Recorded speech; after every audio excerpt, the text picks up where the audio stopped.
Internacional Mediterránea, de la que soy uno de los partidarios más activos y convencidos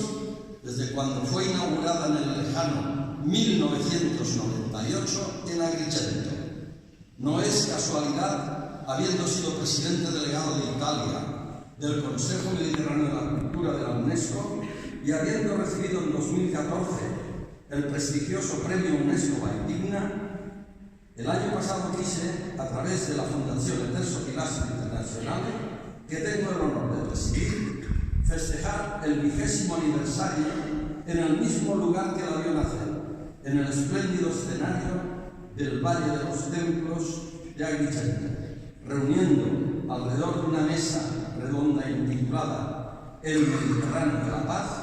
a los 3 representantes de las religiones monoteístas, el cardenal Giovanni Battista Re, el ingeniero rabino Ariel Finzi, el imán Elton Caraj. Fue un encuentro centrado en el concepto de diálogo no solo posible, sino necesario, y la exigencia de una comprensión recíproca para la salvaguardia de los valores de nuestra civilización. Paz y civilización son los dos conceptos, como tuve la oportunidad de profundizar en la conclusión de aquella conferencia,